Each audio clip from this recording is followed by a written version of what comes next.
What's up, everyone? This is Anthony Pompliano. Most of you know me as Pomp. You're listening to Off the Chain, simply the best podcast in crypto. Let's kick this thing off. David Kemmerer is the co-founder and CEO of CryptoTrader.tax. In this conversation, we discuss the new tax guidance from the IRS, why it is so complex, how cryptocurrencies are becoming more difficult to report through the legacy infrastructure exchanges, and how CryptoTrader.tax is helping clients quickly and accurately report their required tax treatments. I really enjoyed this conversation, and I learned a lot. I hope you enjoy it as well. Skirt, skirt! Want to know who has the best URL? Crypto.com. That's right, Crypto.com. They're a crypto platform with one goal: motherfucking mass adoption. That's why we're all here. We're trying to get crypto in every wallet. Crypto.com is helping people do that through buying, earning, lending, and card payment. Everything you could want at Crypto.com. Go help your boy out. Tell him Pomp sent you. Download the app or visit Crypto.com. Pomp's got you, always. Ever wanted to get into mining and didn't know how? Don't worry, your boy Pomp's got you. Everybody got some electricity and Wi-Fi.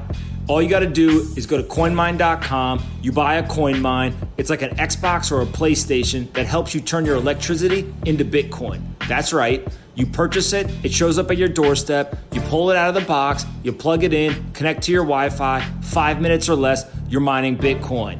All you have to do is control it from the mobile app they provide, and then you receive over-the-air updates that add new coins and new features on a consistent basis. Kind of like how Tesla does over-the-air updates and updates the car software. Just you're updating your coin mine. Consumer mining made easy. That's right. Go to coinmine.com, tell them Pomp sent you, and thank me later. As many of you know, crypto investors store their digital assets on exchanges or in cold storage for long-term safekeeping. However, this strategy doesn't help them grow their investment holdings or build overall wealth. With the new BlockFi interest account, users can now securely store their Bitcoin or Ether at BlockFi and receive 6% annual interest paid monthly in cryptocurrency. 6% is an absurdly high rate. It's the best rate in the industry. I highly suggest you go check out blockfi.com/pomp. Again, that's blockfi.com/pomp to sign up and start earning crypto today. If you follow Bitcoin and crypto, you've probably heard of Etoro. They're the world's #1 social trading platform, and I love it.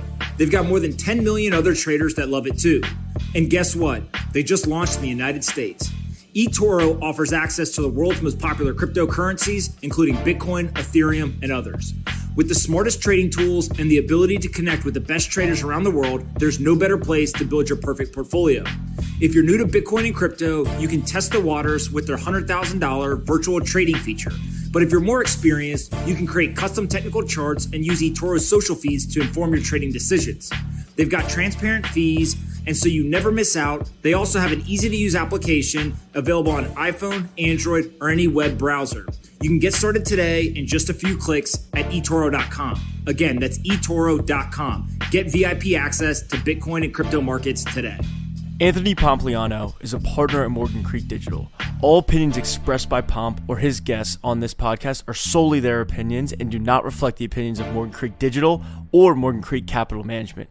You should not treat any opinion expressed by Pomp as a specific inducement to make a particular investment or follow a particular strategy, but only as an expression of his opinion. This podcast is for informational purposes only.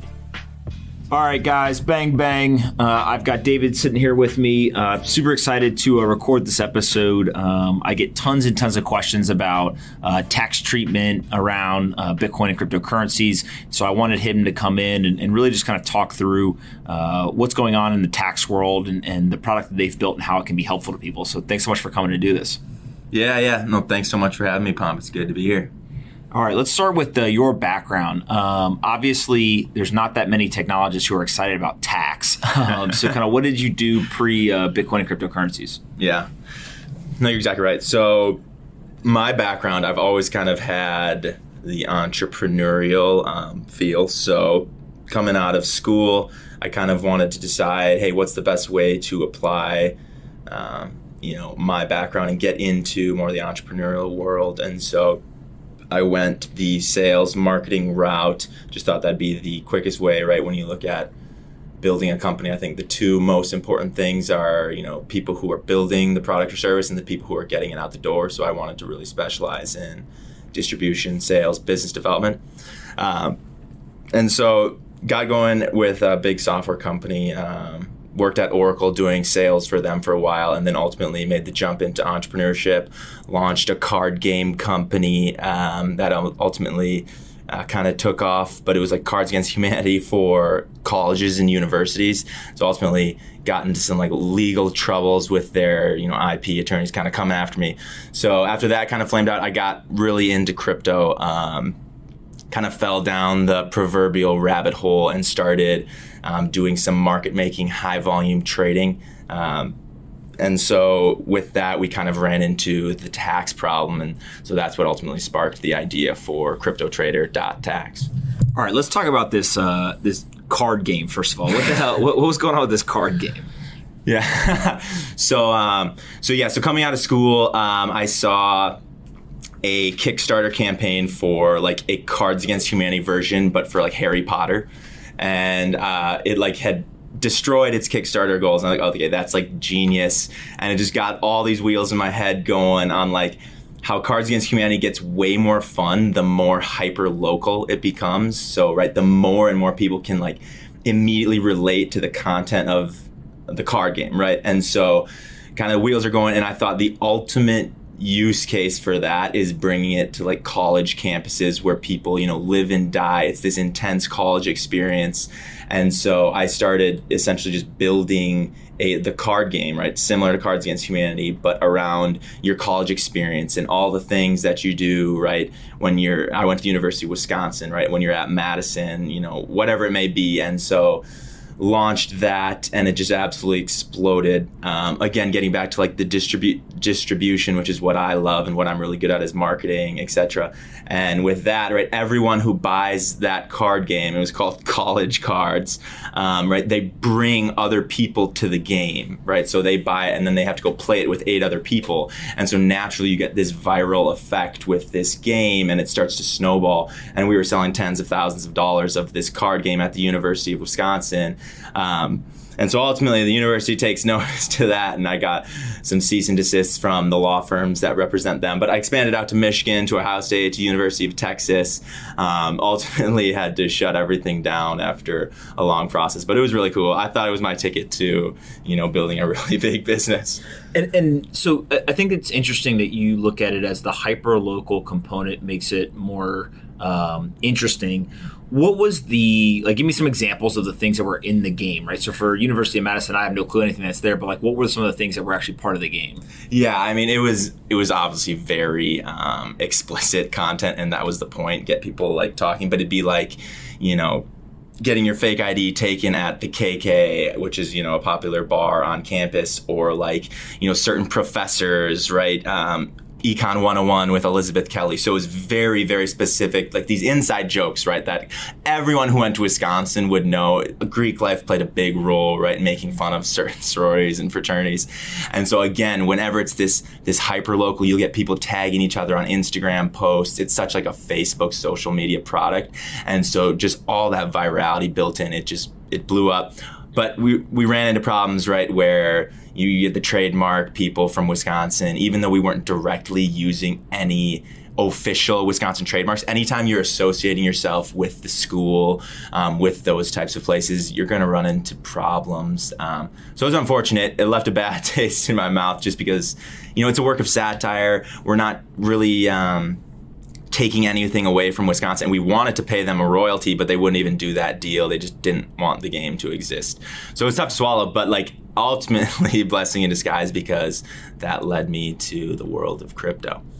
Got it. And so you said that you guys were doing like some market making and stuff like that. Explain that a little bit more. Yeah. So this is back in 2017, and I sat down and had dinner with a really good friend of mine, and he told me this interesting story of his brother who was doing market making on Binance, so essentially writing, scripts and programs to automate the trading for a lot of these assets, and he was making $70,000 a month in 2017. So obviously, like, I was blown away with that. I immediately call up my brother after that dinner tell him about it. My brother's pretty technical, and we decide to start trying to build a market making bot similar to what my buddy was describing on Binance. Wasn't as easy as I thought it might be, but essentially what you're trying to do is provide liquidity to these exchanges, which back then, very early on, and you can just trade the volatility of these assets and make the spread, right? And it's a high volume strategy. So we started doing that. We weren't like crazy successful. We were making some money. This is really when everything's starting to run up. So like we were doing well, but not well enough. Anyways, though. So the market making side, that's kind of how we got into it. It was ultimately just because I heard someone was making a lot of money. and so ultimately, as you're doing that, there's lots of transactions and you got to pay taxes. So I'm assuming that's what turned you on to the tax problem? Well, yeah, so I had no idea about the tax implications of this stuff. But keep in mind, I had just recently been burned by the law from the card game. So when I found out about this, it scared me. And I was like, Michael, who's my brother, I was like, hey, we have to somehow be keeping a record of the US dollar value of these, Bitcoin, Ethereum, whatever the asset we were in at the time of the trade, because that's what you need to know to calculate the capital gain and capital loss, on the transaction. And in the world of cryptocurrency, right, especially with exchanges like Binance and whatnot, nothing's quoted in US dollars. So tracking that becomes seriously a nightmare. And so we ran into this huge problem, scoured the internet trying to figure out, how we can fix this. There was nothing out there. And so myself and my two other partners, not my brother, but we were all kind of doing this together. We kind of flipped the switch and we're like, this could be seriously an infrastructural piece of this market if it really does continue to expand, right? Like it or not, taxes aren't going to go away. And I very much believe that, for crypto to reach mainstream and to kind of expand its use cases, it has to play nicely with the current financial world and the current system. And so, just flipping the switch, we're like, this could be a really important piece. So we essentially built software to automate the tax reporting process. And you've got no background in tax? Well, so I studied finance and accounting at school. I was going to go into investment banking and consulting, decided not to. But so in that sense, I have some, but no, I'm not like a tax accountant or anything. But like, to be fair, this stuff is pretty simple, right? All right, so let's just start with kind of crypto tax 101. What are the aspects of the law that are important to pay attention to, and kind of how does crypto tax work today? Yeah. Yep. So, and crypto tax being the actual law itself. Right. Yeah. So I think the easiest way to break it down, just because it's much more relatable for people, is comparing it to the world of stocks.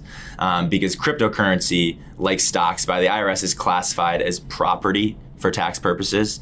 And so what that means is when you're selling or disposing of your cryptocurrency, right, when you're trading it, whatever it may be, you're incurring capital gains and capital losses, right? And that's the same as the world of stock trading, right? So let's run through a quick example, right? Let's say I buy $100 of Apple stock, right? People are very familiar with this type of thing. And let's say 2 months later, that investment has appreciated. Now that same Apple stock that I bought is worth $150. And I cash out. Let's say I sell that Apple stock. Well, from that transaction, I've incurred a $50 capital gain, right? And I will owe a percentage of that gain in taxes. And so that's capital gains taxes. People who are familiar with equities, with property, real estate, they're familiar with the world of capital gains, capital losses.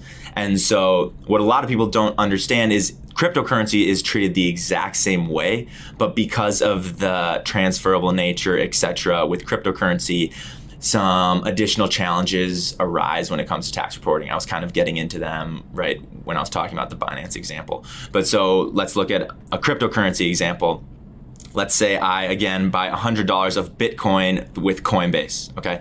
And again, 2 months later, let's say now that Bitcoin is worth $500, right? I've made some money. And let's say I cash out on Coinbase, make that $500. Well, I have a $400 capital gain and I'll owe a tax on that.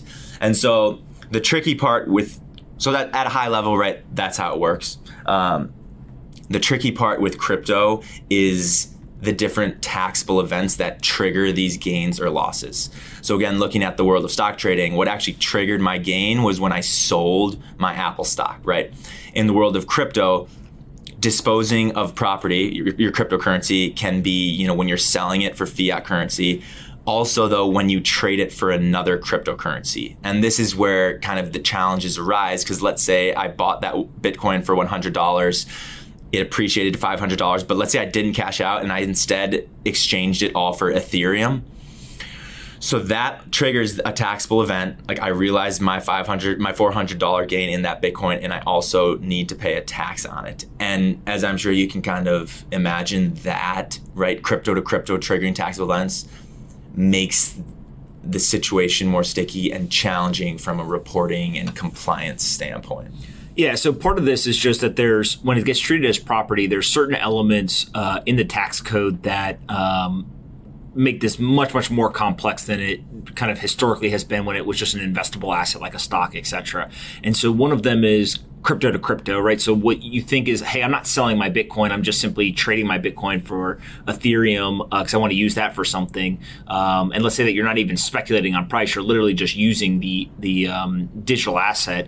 That is still a taxable event because in kind of the minutia, you've sold Bitcoin, you've bought Ethereum, right? Is how the tax treatment is.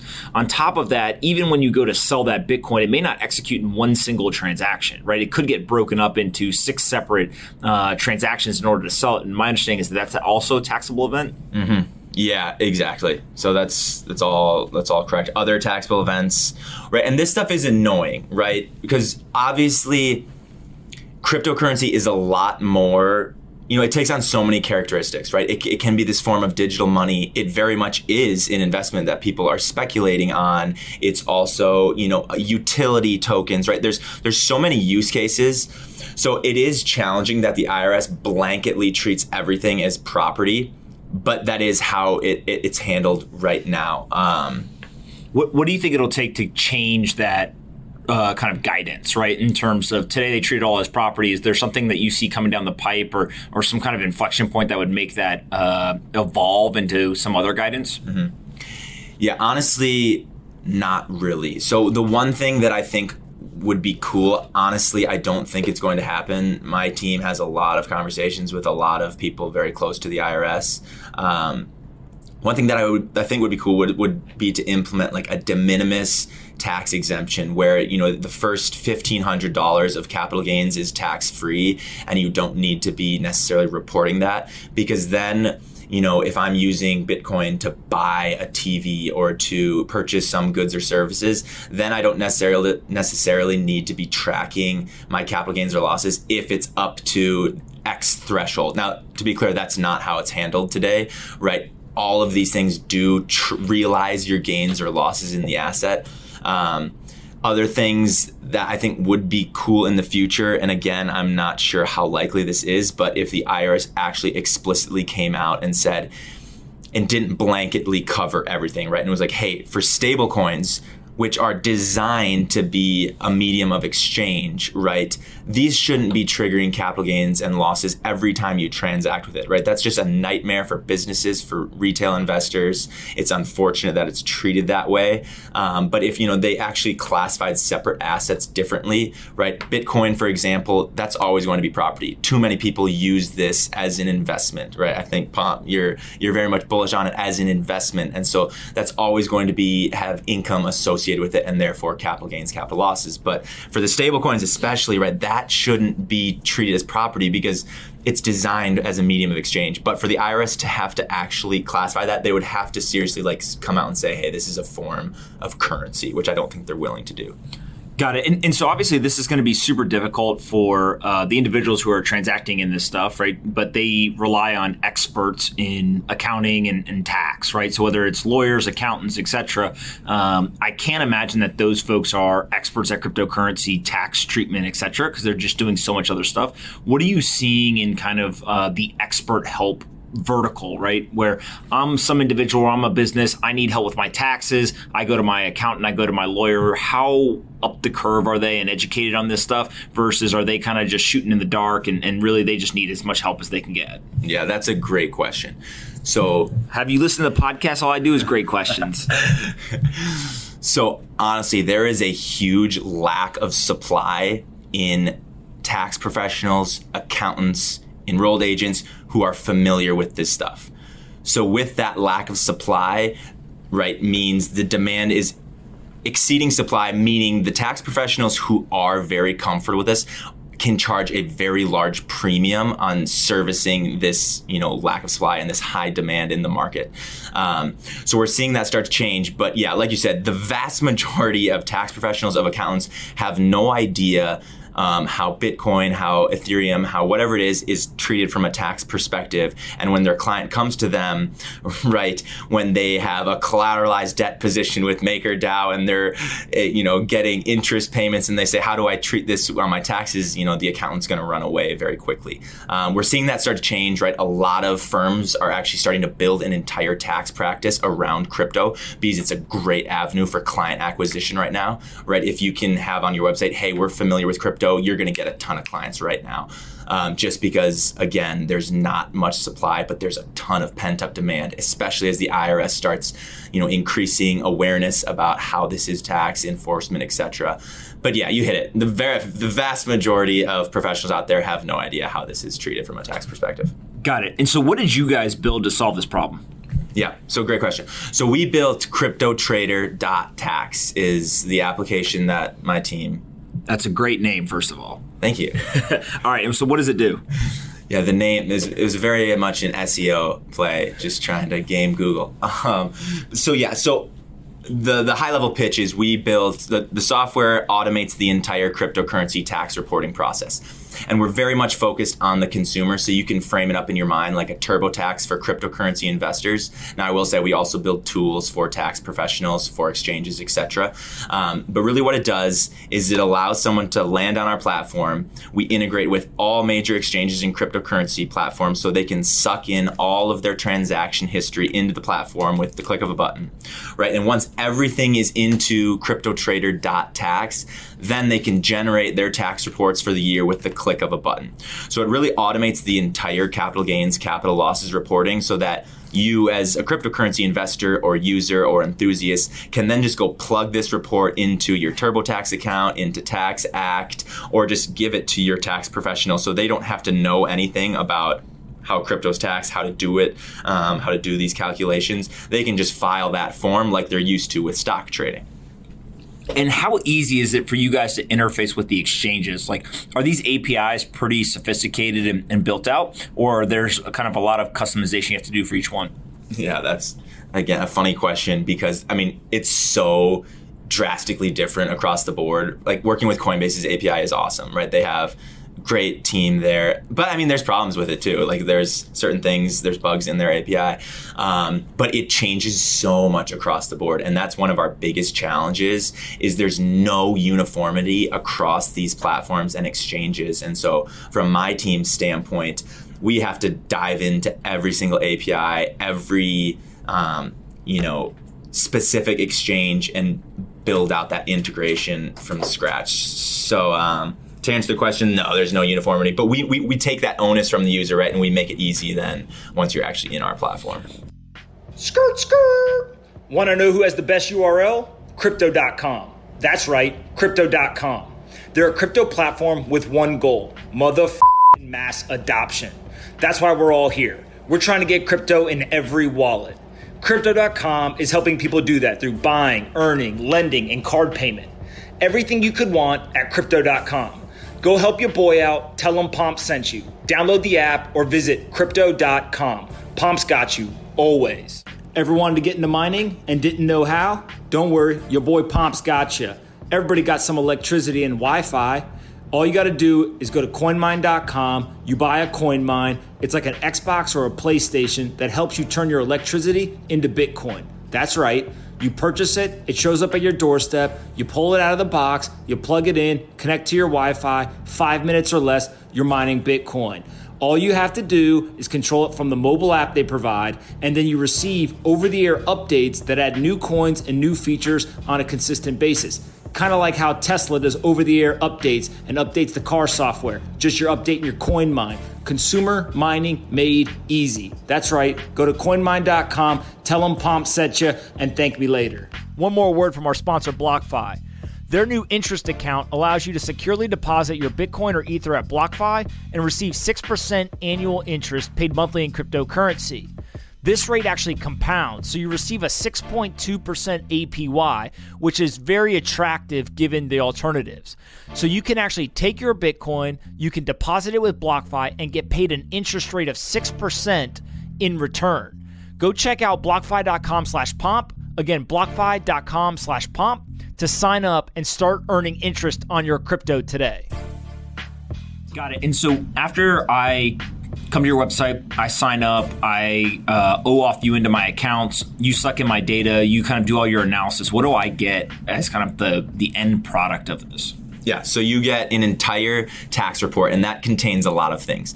Number one, it contains a breakdown of all of your capital gains and capital losses, short-term, long-term, in the fiat currency that you transact in. So that's really important, right? Everything's going to be denominated in US dollars, and that's with our historical engine that we've built. We can, the software will go back and retrieve the price of Bitcoin on July 13th, 2015 at 3:13 p.m., and we can get that data down to the minute. So it's extremely accurate reporting from a US dollar perspective. But in terms of what the output you'll actually get, you'll get IRS Form 8949, which is your capital gains and losses statement that you need from a tax reporting perspective. You'll also get a complete income report, we call it, which details, let's say you're a cryptocurrency miner, let's say you're getting staking rewards or you're running a master node, right? That's treated as ordinary income, right? Not necessarily capital gains, losses. And so we'll break all that down automatically in US dollar terms, right? So a digestible income report, again, then you can just give this to your accountant, plug it into TurboTax. We also give you a complete audit trail report, which details every single taxable event that you incurred and exactly how we landed on that calculation. So let's say the IRS ever does come knocking at your door, you can just give them this audit trail and show them, hey, this is exactly how I calculate the taxes on every single taxable event. Here you go, sift through it. And a number of other things, but those are the main things. So that's the output, right? You're getting an actual report that then you can go file yourself. You could easily give it to your tax accountant, or you can easily plug it right into TurboTax or TaxAct. Got it. And then how do you guys make money? Yeah, so it's completely free to get started with our software. So you can jump in, import all of your trading history, get in all of your income, make sure everything looks good, right? We don't want to put a pay gate right in front of just getting started is completely free, but we make money when you want to generate your tax reports, which here in the US is typically once a year. So the regular, user will come to us, generate all their tax reports, and pay anywhere from $50 to $300 to download their entire tax report for that year. So it's not like your typical subscription or software as a service, right, where it's a monthly fee. We're just a one time a year, you generate your reports, you pay for it, and then you're good to go. Got it. And then how do you think about the evolution of the business, right? Today, you guys are super focused on crypto taxes. Are there other areas that you're eyeing in terms of where you could potentially expand in the future? Or will you just kind of go deeper in the tax vertical? Mm-hmm. Yeah, so right now, the immediate areas of expansion is actually international expansion.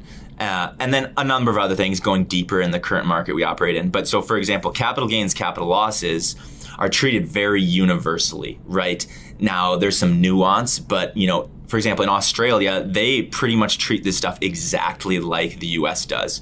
So from the technology that we've built, we can almost immediately serve another market. And so we just launched Australia this past summer. We're rolling out Canada, and then next month we'll go to UK here before the year's over, and international, right? So we just need to tweak the logic of the software to account for slightly different variations of the rules, right? That slightly different things, but it's all the same, right?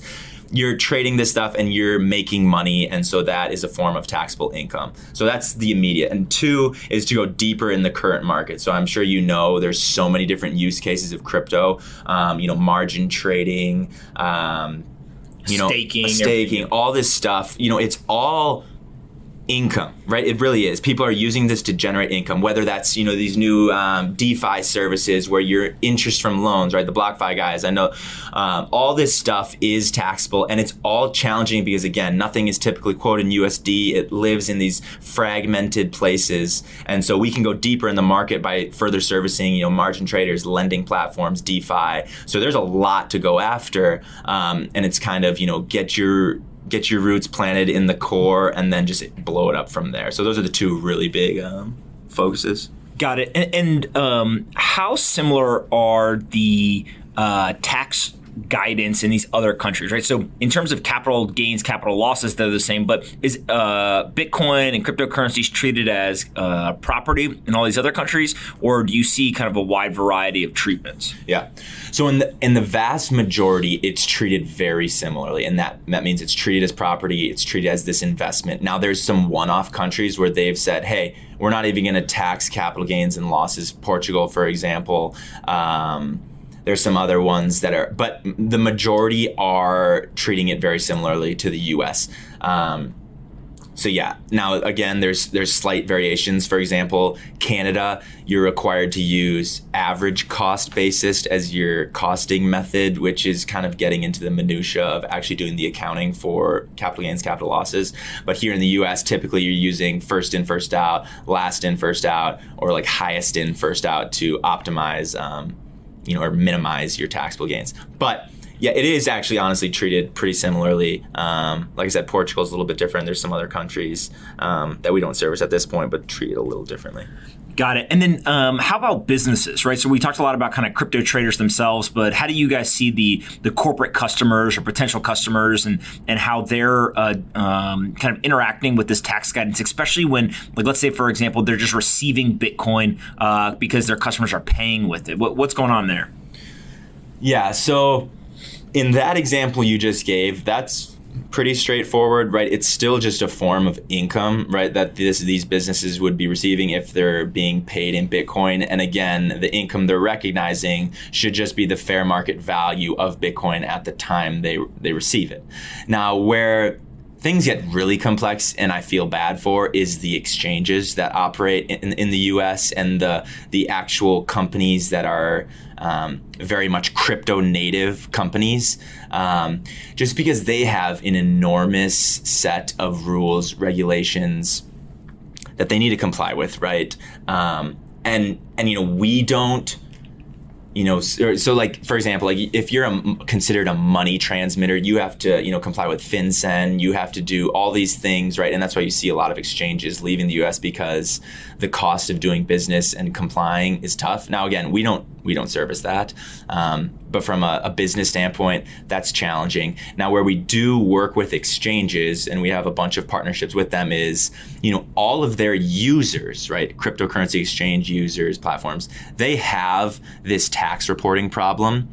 And the exchange themselves actually fundamentally do not have the ability to give their users capital gains and capital losses forms, which is this fundamental problem in the space that a lot of people don't have a handle on. And I like to explain it. It's this like user expectation versus reality problem, because a lot of cryptocurrency users, right, perhaps they're used to, going to a typical stock broker or brokerage house like an E-Trade or a Charles Schwab or, a Betterment, right, all these kind of fintech type things where that's where they're doing their investing, their stock trading, whatever it might be. And at the end of the year, right, that Charles Schwab or E-Trade gives them a 1099-B, right, a tax form that they can go and file with their tax return, right? And on that form, it breaks down everything they need to do their capital gains and capital losses calculations. And tax professionals are used to getting a whole bunch of these, right, from their clients that they plug into their software. TurboTax, for example, is used to just, letting you import these 1099-Bs from the Charles Schwabs and the E-Trades, right, to automatically do this. But cryptocurrency exchanges fundamentally cannot provide this type of form, and that's because of the transferable nature of crypto. So let's run through an example because it's really interesting to wrap your head around, and it's this huge problem in the space. So I love to compare it to stocks, and that's just because they're treated very similarly from a tax perspective. So again, let's go back to, the Apple stock. Let's say I buy Apple stock in Charles Schwab, and I do some investing, buying, selling over the year. Right at the end of the year, Charles Schwab can give me that form that shows, hey, David bought Apple stock at $100. We're seeing that he sold it at $150. We're seeing that then he went into, Tesla, sold at XYZ, right? And all these are broken out to me on the form that they give me at the end of the year. But cryptocurrency exchanges cannot do this, and that's because the data is so fragmented, and I can send Bitcoin into my Coinbase wallet or into my Gemini wallet from wherever, right? And so Coinbase, right, they don't have an entry in their database as to what price I originally bought that Bitcoin for, right? So they're just saying that 0.051234, right? Bitcoin appeared in my Coinbase wallet. That's when the entry gets entered in their database. But they have no history as to what my cost basis in that Bitcoin is, meaning what I actually spent to acquire it. And so at the end of the year, they can't give me a capital gains and capital losses report because they have no idea the original price I purchased. And you can imagine this gets so complicated because people are sending wallet to wallet all the time. They're pulling it down into cold storage. They're sending their income they've made from a mining rig right into the exchange to go cash out, etc. And so the end of the year comes around and the users are so accustomed to being able to just download their tax forms from their provider. And the exchanges are like, well, we can't really do that. Sorry.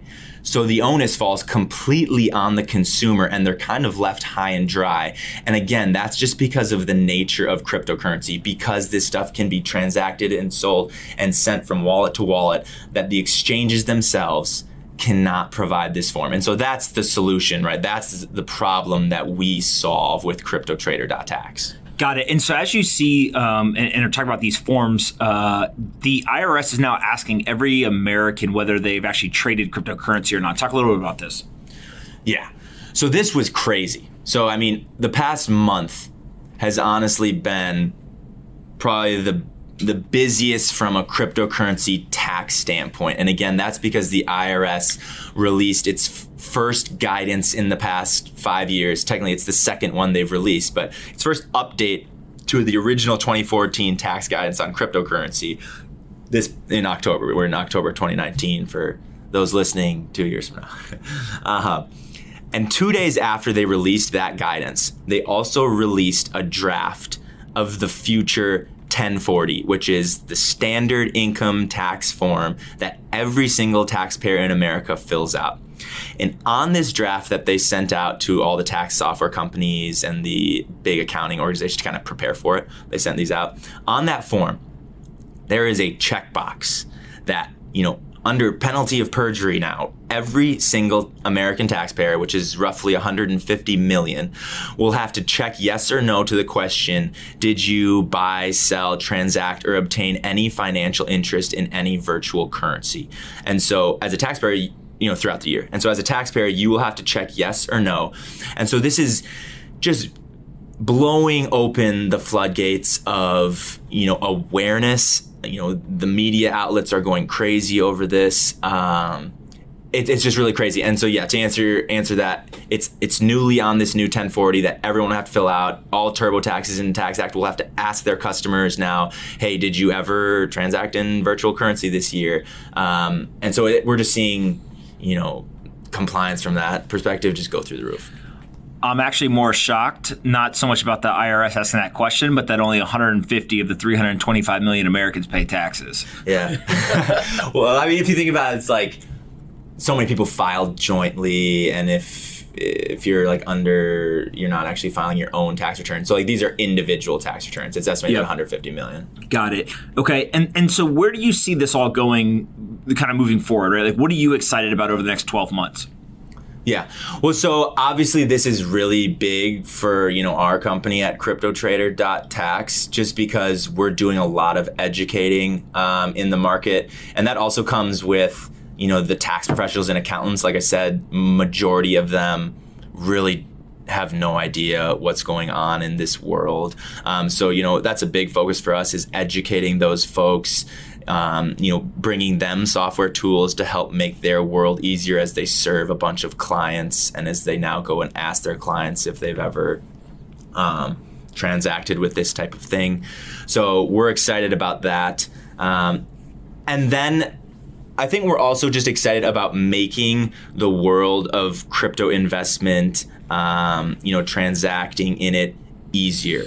And so, all this tax talk can leave like a bad taste in your mouth. I get it. I don't like paying taxes either.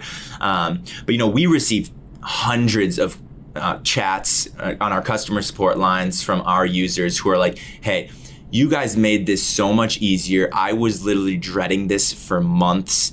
I'm so comfortable staying and trading in crypto because I know I can just, generate my reports simply and stay compliant. And it's about making it easier. And so I'm excited about that because, anytime you can make transacting and operating in this world of crypto easier, you allow more mainstream, more people who are not as technical, comfortable in the asset class. And we're really seeing, with this guidance, with all this IRS activity, they're validating this asset. Like this is going to be on the IRS 1040 Schedule 1 that's, like I said, filled out by 150 million people, and that's validating this market, right? We're not seeing any slowdown in the market. I think it's going to keep exploding. And again, I'm excited just to make the tax reporting, this ugly, not sexy process, super easy for people. That's what I'm excited about. For sure. Before we get into the rapid fire questions, where can people find out more and kind of find the product and learn more about it? Yeah, so you can find us at CryptoTrader.tax. That's probably the easiest way. If you want to reach out to me, it's David Kemmerer, and probably the easiest way is just on LinkedIn, David Kemmerer. All right. Rapid fire questions. What do you think is the most important company in crypto other than your own? Probably one of the exchanges. I'd say probably Coinbase, sitting here in the U.S. What they are doing is pretty impressive. What's the one regulation that you would change or improve if you could? Either the accreditation laws, where you have to have X net worth to participate in a lot of this, not crypto stuff, but just in general, or the IRS ruling around how hard forks are taxed. I think it's kind of short-sighted, and I would just more treat it as a zero-cost basis and not as income when you receive it. What's the most controversial thought you have in crypto so that when you say it, people will vehemently disagree with you?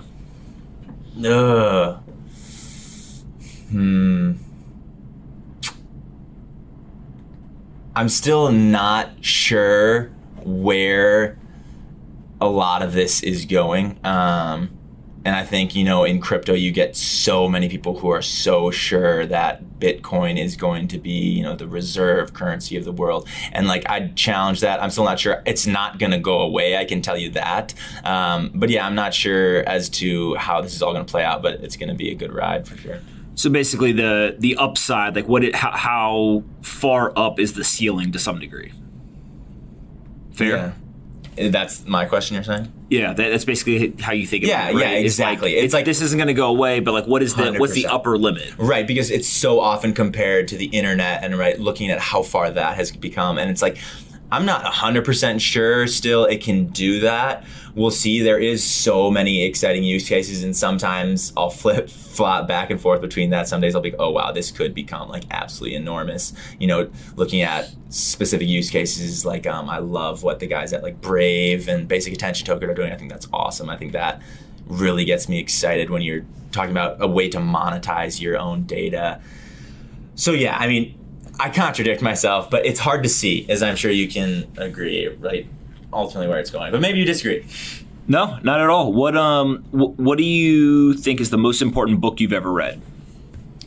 So I'm a marketing sales guy, and I'd say Traction by Gabriel Weinberg. That's just an awesome framework. What is that about? It breaks down essentially every traction channel that a business can use to market or distribute their product.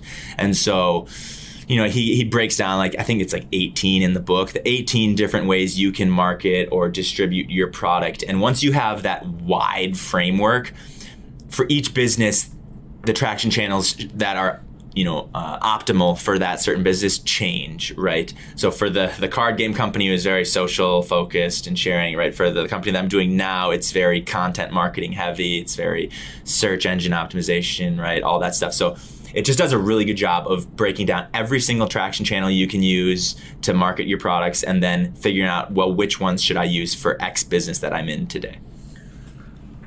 If you had to pick the most important book for someone in crypto, what would you pick?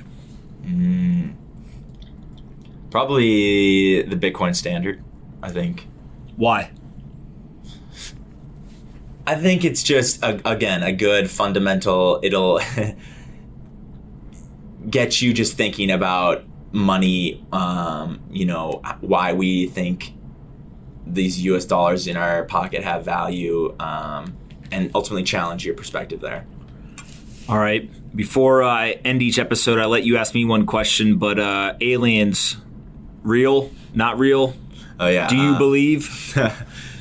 Yeah, I definitely think so. I actually took an astronomy course way back in college, and you learn about the Drake equation, where it's kind of just the sheer probability about it, right? How many planets out there are circular or orbiting stars at, a habitable zone, and there's zillions of them. So I think just by that. When I was in high school, there was 9 planets. That was it. Pluto was one of them, but now there are way more than 9. What one question do you have for me to wrap this up? Yeah. Okay. I want to know. What do I want to know? What do you want to know? Yeah, I want to know how you actually, because I don't know this. How did you originally get into crypto? Through mining. Started building mining facilities. I saw that they were very similar to data centers. It's no-brainer to me that data center is a pretty good business to be in. It's infrastructure. You don't really care kind of who's successful, who's not. You just want as much data going through your pipes as possible. With mining, it was very similar. I really didn't care so much about the price because it was a cash flow based business, right? So as long as my cost to mine is lower than the cost of whatever I'm mining, pretty good business. And so got started there, and then fell deeper and deeper and deeper down the rabbit hole until somehow now we have this podcast. So do you still mine? Yes. Not quite as much as I used to, Sure. but it's gotten more competitive, I'd imagine. Yeah, it's gotten more competitive, and also it's a game of incredible capital, right? So it's just really capital intensive, and for me, it's hey, look, do I just buy Bitcoin or do I buy equipment to then mine Bitcoin? There's pros and cons to each strategy, and so I do a little bit of both. So not too bad. Where do you live in case people want to meet up in person? Yeah. So I'm located in Austin, Texas. So if you're in Austin, feel free to hit me up. I feel like there's lots of Bitcoiners and crypto enthusiasts down there. Yeah, no, it's a really good community. There's a lot of us. It's tight knit. Just Texas in general, actually. Dallas, there's a lot of folks too. And so I'm in Austin, Texas. Awesome, man. All right, well, thank you so much for coming to do this, and then we'll have to bring you back around tax season to remind everyone to pay their fucking taxes. Yeah, thanks for having me, man. Hey everyone, Pomp here. If you like this episode of Off the Chain and want to help us take crypto to the top of the Apple, Spotify, and other podcast charts, please do us a favor and rate, review, and subscribe. To review, simply go to the Off the Chain homepage, scroll down until you see the 5 blank stars. Taking 15 seconds to fill those stars in and leave a quick review goes a long way in helping us take the entire crypto ecosystem to the top of the charts. I appreciate you listening, and see you next time on Off the Chain.